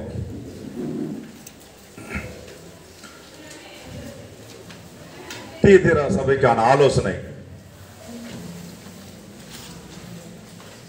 அதுதான் படிச்சோம் நாம. நான் வருமளவும் உங்களுக்குள்ளதை பற்றி கொண்டிருங்கள் என்று எழுதி உங்கள் மேல் வேறொரு பாரத்தையும் சுமத்த மாட்டேன் என்கிறார். இப்படி தேவனுடைய ஆலோசனைக்கு செவி கொடாத போது அவர்களை தண்டிப்பதாகவும் சொல்லியிருக்கிறார். பிள்ளைகளையும் கொள்ளுவேன் என்பதை சொல்லியிருக்கிறார். அதையும் கவனத்தில் வச்சுக்கணும். இறுதியாக தியத்தீரா சபைக்கு அருளப்படுகிற பலன்கள் என்ன பலன்கள் கொடுக்கிறார் பாருங்க. ஜெயம் கொண்டு முடிவு பரியந்தம் என் கிரியைகளை கை கொள்ளுகிறவன் எவனோ அவனுக்கு நான் என் பிதாவின் இடத்தில் அதிகாரம் பெற்றது போல ஜாதிகள் மேல் அதிகாரம் கொடுப்பேன். அவன் இருப்பு கோலால் அவர்களை ஆளுவான். அவர்கள் மண்பாண்டங்களைப் போல நொறுக்கப்படுவார்கள். விடிவெள்ளி நட்சத்திரத்தையும் அவனுக்கு கொடுப்பேன். ஆவியானவர் சபைகளுக்கு சொல்லுகிறதை காதுள்ளவன் கேட்க கடவன் என்று திரும்ப திரும்ப ரெஜிஸ்டர் பண்றார். ஆவியானவர் சபைகளுக்கு சொல்லுகிறதை காதுள்ளவன் கேட்க கடவன். என்ன கேட்கணுமா? ஜெயங்கொண்டு முடிவு பரியந்தம் என் கிரியைகளை கை கொள்ளுகிறவன் எவனோ அவனுக்கு நான் என் பிதாவினிடத்தில் அதிகாரம் பெற்றது போல் ஜாதிகள் மேல் அதிகாரம் கொடுப்பேன். இந்த பூமியின் ஜாதிகள் எல்லாம் 1000 வருஷம் ஆள போகிறோம். நல்லா அந்த வார்த்தைகளை கவனிங்க. சகல ஜாதிகளையும் 1000 வருடம் ஆள போகிறதான அதிகாரம். பிறகு இந்த அதிகாரம் அப்படியே நித்தியத்திலும் தொடரும். பரலோக ராஜ்யத்திலும் ராஜாக்களாக, ஆசாரியர்களாக, பிரபுக்களாக தேவனோடு வீற்றிருந்து ஆளுகை செய்ய போகிறார்கள். இந்த பூமியில 1000 வருஷம், பிறகு நித்தியத்துல என்றென்றைக்கும் சதாகாலமா இப்படி அதிகாரம் உடையவர்களாக தேவனோடு ஆள போகிறோம். யாருன்னு புரியுதா? இந்த கொஞ்ச கால பாடுகள் எல்லாம் சகிக்கிறவர்கள். ஒரு 70-80 வருஷம். இந்த 70-80 வருஷ பாடுகள் தான் கொஞ்ச கால பாடுகள். இங்கே விசுவாசம் சோதிக்கப்படும். அதெல்லாம் நின்று தாக்கு பிடித்து விசுவாசத்தை காத்துக்கொண்டு முடிவு பரியந்தம் நிலைத்திருந்து இப்படி எல்லாம் வருகிறவனுக்கு பெயர் ஜெயம் கொள்ளுகிறவன். அந்த ஜெயம் கொள்ளுகிறவன் தேவனோடு கூட ஆளுகை செய்வான்.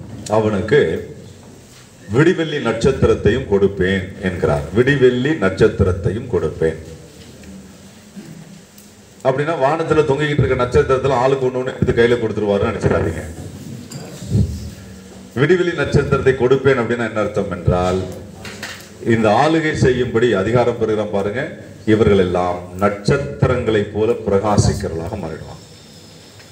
தானியேல் 12:3 சொல்லப்பட்டிருக்கிறபடி அநேகரை, அது கொஞ்சம் வாசிக்க, அநேகரை நீதிக்கு உட்படுத்துகிறவர்கள் ஆகாய மண்டலத்தில் நட்சத்திரங்களை போலவும் வல்லமையாய் பிரகாசிக்கிற சூரியனை போலவும். அது கொஞ்சம் படிங்க. 12:3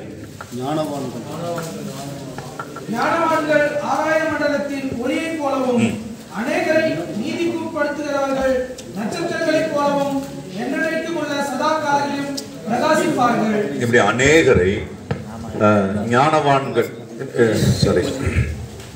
ஞானவான்கள் ஆகாய மண்டலத்தின் ஒளியை போல, அந்த வார்த்தை புரியுங்க. தேவ ஞானமாகிய மெய்ஞானத்தை அடைவதுதான் தேவனுடைய ஆழங்களை அறிவது. அப்படிப்பட்ட தேவாள ஞானத்தை அறிந்தவர்கள் தான் ஞானவான்கள் வேதம் சொல்லுது.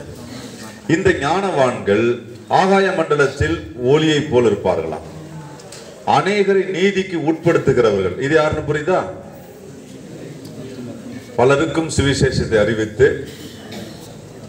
இதெல்லாம் சாதாரணமா வந்துடாது. ஒருவருக்கு போய் சுவிசேஷம் சொல்றதுக்கு பாருங்க, ஒருவனுக்கு போய் சத்தியத்தை சொல்லி அவனை ராஜ்யத்துக்கு, அவனை ரட்சிப்புக்கும் ஜீவனுக்கும் வழி நடத்துறதுக்கு பாருங்க, உலகத்திலேயே எவராலும் செய்ய முடியாத வேலை அது.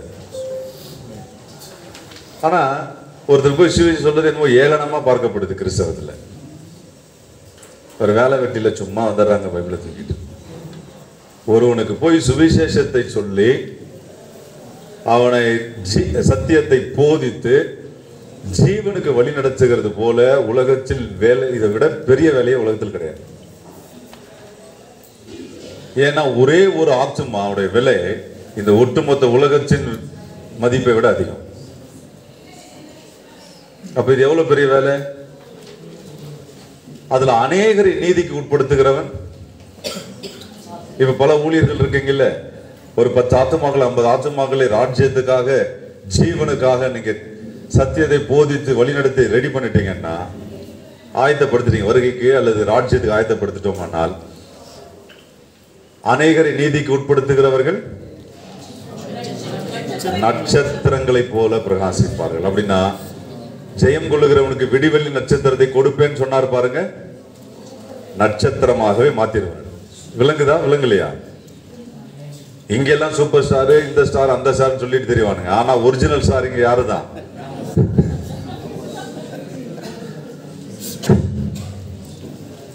நட்சத்திரங்களாகவே பிரகாசிப்போம். ஜெயம் கொள்ளுகிறவனுக்கு விடிவெளி நட்சத்திரத்தையும் கொடுப்பேன். எத்தனை பேருக்கு ஸ்டார் ஆகணும்? எஸ், சந்தோஷமா தூக்குங்க. இங்க இருக்கிற ஸ்டார் எல்லாம் குப்பை ஸ்டாரையா?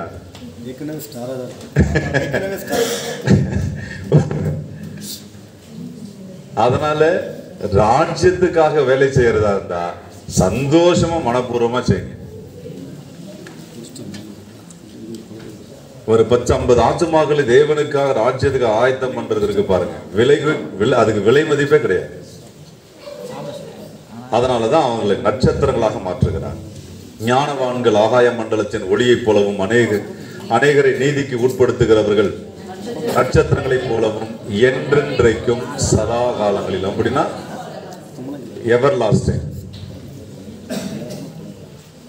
சதா காலங்களிலும் நட்சத்திரங்களைப் போல பிரகாசிப்பார்கள். யாருக்கு இதெல்லாம் கொடுக்கப்படுமா?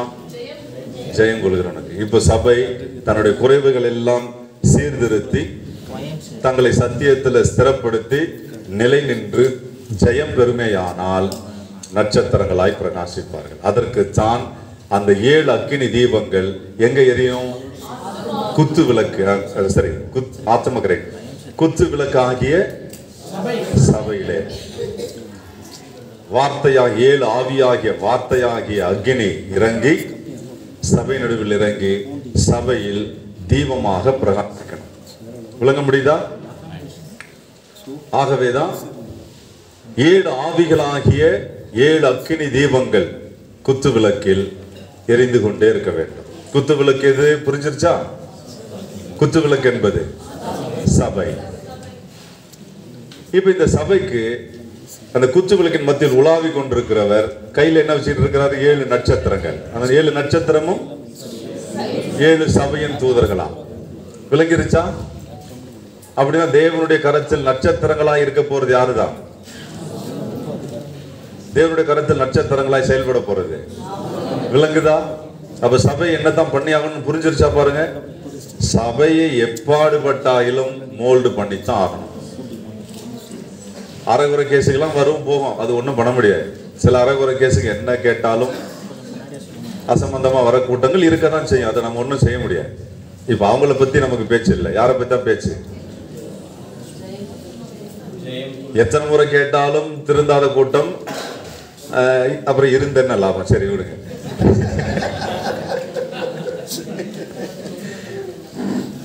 அதனால அவங்கள பத்தி நமக்கு அக்கறை இல்லை. நாம தேவனுடைய கரத்தில் நட்சத்திரங்களாய் பிரகாசிக்க வேண்டும். அர்த்தம் புரியுதில்லை? Praise the Lord.